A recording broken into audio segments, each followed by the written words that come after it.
Greetings and welcome to another Pokemon 2023 or Pokemon Horizons the series anime episode review.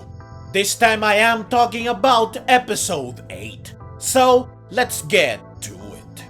The episode begins with Freed, Murdock, and Captain Pikachu sneaking around the kitchen in the middle of the night doing something secret. Roy almost catches them in the act, but Freed spots him and tells him to go to sleep. With the coast clear, Murdock takes out a plate of donuts from a secret compartment. As Freed and Captain Pikachu eat the donuts, Murdock expresses how disappointed he is because the donuts were still there, citing that he thought that this time it would work. But when Freed questions his commitment to what they are doing, Murdock says that he won't give up. The next day, everyone gathers to eat breakfast. Everyone except for Dot, that is. A fact that Liko wonders about. Freed tells her that Dot believes that it's a pain, with Murdock adding that she has never been interested in food. But if he can cook something even tastier, then she will come around. Molly then notes that they are low on several ingredients, specifically those needed to make sweets. She and Orla soon blame Murdock for this. Freed tries to cover for Murdock, which makes suspicions fall on him as well. Freed and Murdock work together to convince everyone to go shopping for the missing ingredients at a nearby town. Liko and Roy express an interest in this, but Freed reminds them that first they need to attend their classes remotely. Before her class begins, Liko talks to Anne, who reminds her that NidoThing will be live streaming later in the day, something which Liko is excited about. Meanwhile, on the wing deck, Roy finishes with his class. He is soon joined by Freed, who is surprised that Roy is out here. Roy says that this is the best spot on the airship, something that Freed agrees with.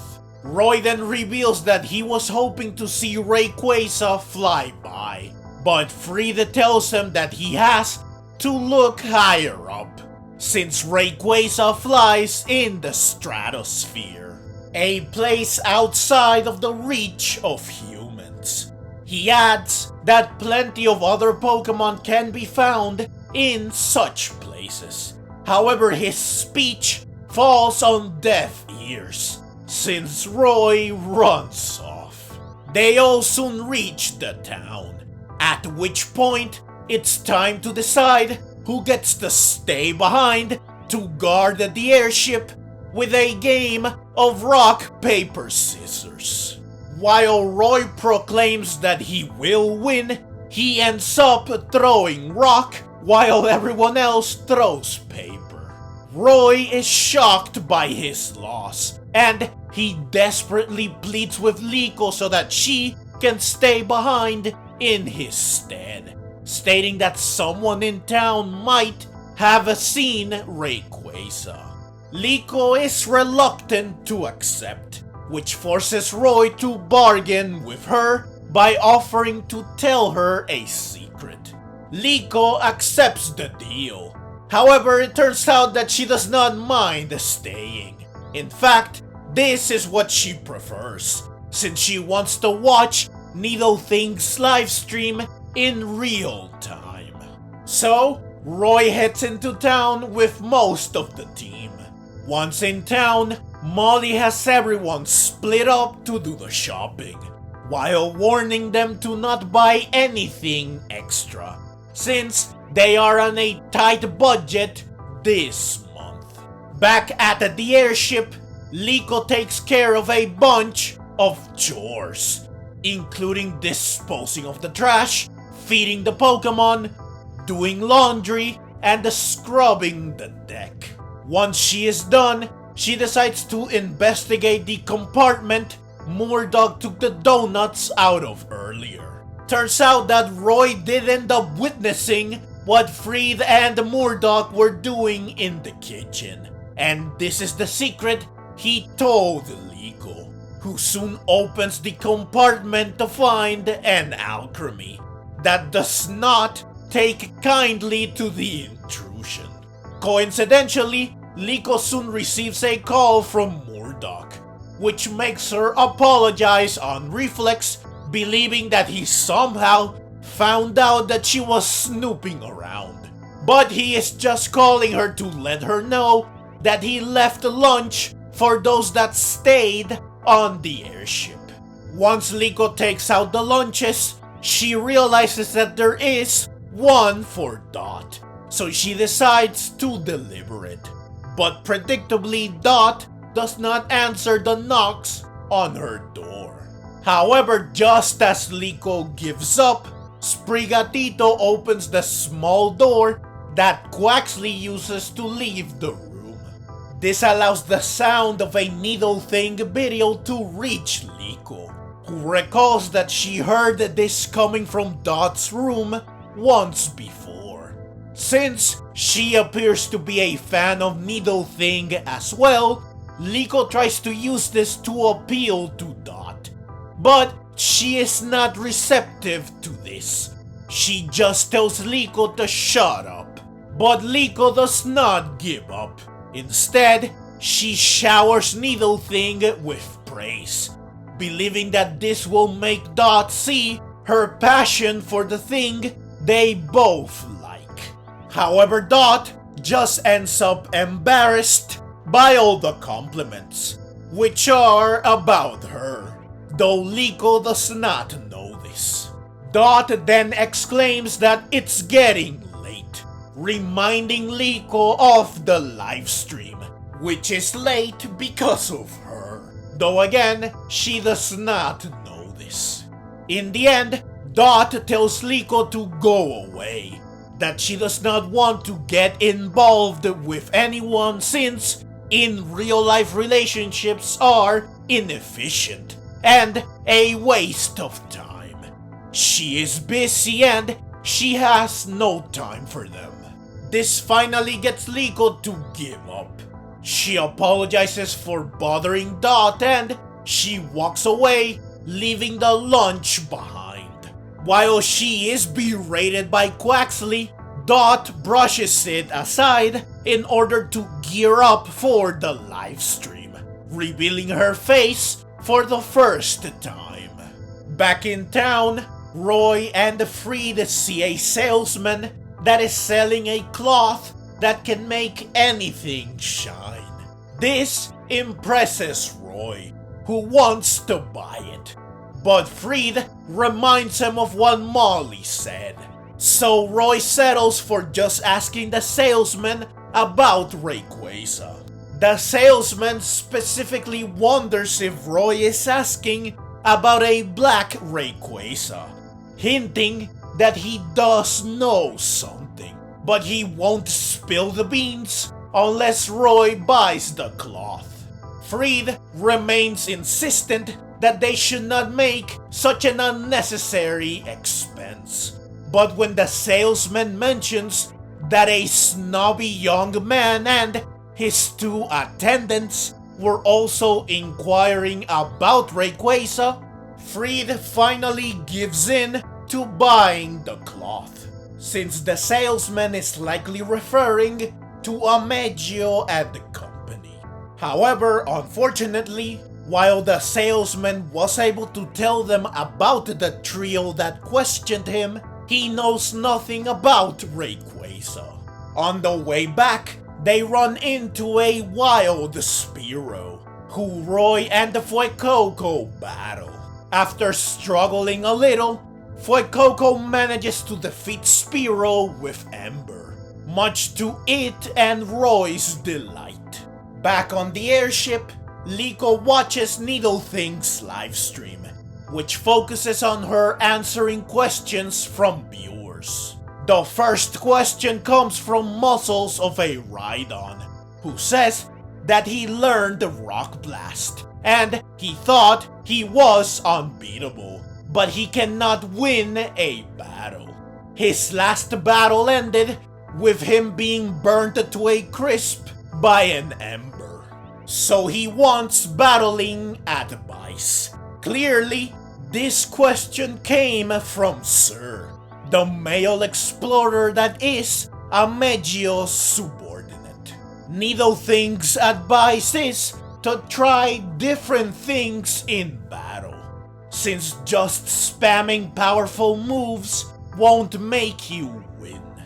The next question comes from Sprigatito Superfan, which is Liko. Her question is, TLDR, how can she befriend Dot? Though of course she keeps things anonymous. But Dot still knows exactly who this question came from and who it is referring to. Having NidoThing read her question makes Liko scream so loud that the entire airship shakes, which makes Dot fall over. After collecting herself and receiving some encouragement from Quaxley, she answers the question by saying that just like with battles, you sometimes have to try different things. Liko takes the advice to heart. After the live stream and with Roy now back, Liko goes to Dot's room again. Roy tries to get Dot to speak, since Liko told him that she spoke earlier, but they get no answer. Roy then tells Liko about his battle with Spiro, which amazes her. Excited, Roy challenges Liko to a battle. Liko accepts, though she decides that they should have the battle right here, because it would be trying something different. However, Dot screams at them, telling them to stop hanging around her room. Roy tries to interest her in his battle with Spiro and in the cloth he bought. But Dot says that she is not interested in either of these. So Liko wonders what she is interested in.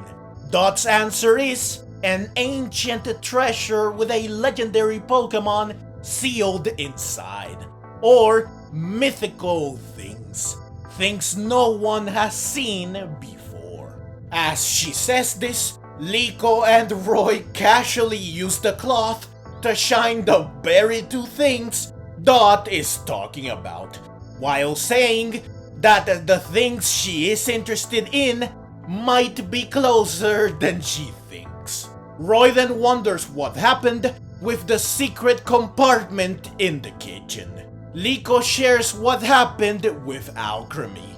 Since this sounds like fun, Roy runs off, wanting to try it for himself, with Liko soon leaving as well after saying goodbye to Dot, who says that Liko and Roy are annoying and that everyone on the airship is a weirdo. She then receives a text from Murdock, who says that he got a new recipe book, so she should expect delicious things. At night, Dot sneaks into the kitchen to check the secret compartment. Sometime later, Freed and Murdock are once again in the kitchen. Freed says that Murdock should just reveal what he is up to, which is making delicious sweets that Dot might eat. But Murdock refuses to do so, saying that it's lame. Once he opens the compartment, he is delighted when he sees that this time Dot took the donuts, which she enjoys with Quaxley while admitting that they have an interesting taste. The episode ends with Captain Pikachu and Freed spotting the Paldea region, which is just up ahead. So, that's the short but detailed summary of the episode. Now it's time to highlight, analyze, and comment on my favorite moments and or moments that are noteworthy / interesting. Honestly, the only thing that is worth discussing about this episode is Dot herself. I think that she is an interesting character, since she has a combination of traits that, while not unique, make for a character that you just want to learn more about. Why is she so introverted? Why is she so against dealing with people? There is clearly some reason for this, likely connected to some bad experience or trauma. I am eager to learn what made her this way. This will surely come in the future, since she clearly started to break out of her shell thanks to Liko, Roy, and Murdock, which is great. She will probably remain a recluse for a while longer, but she will surely, eventually, open up to the rest of the team, thus allowing us to learn more about her and for her to play a bigger role in the series. Perhaps she will even show her true colors, because I suspect that NidoThing is her true persona. NidoThing is basically an outlet for her to be herself, and she will learn to be this way without the costume in the future. The one other thing I can say is that this episode was funny. From Murdock and the Freed becoming suspects immediately, to Sprigatito's hilarious reaction to several of the things Liko did in this episode, to Liko screaming and shaking the airship when NidoThing read her comment. I certainly had fun watching this episode. But those are my thoughts on and analysis of the episode. Now it's time to bring this review to a close by going over my overall opinion of the episode. So, overall, this episode was nice. It's yet another episode that was not super exciting or interesting, but that still had some appeal to it. In this case, Dot. I really cannot wait to see how she will develop in the future and what secrets she has in store for us. But that's the review and the video. So, as always, leave your own thoughts down in the comments below. I hope you enjoyed the video. If you did and would like to see more like it, then please consider subscribing to my channel. I love Pokemon and I love making videos on both the anime and the games. Also, please consider clicking the links on screen so that you can check out more videos like this right away. Thank you very much for watching and let's meet again in the next video.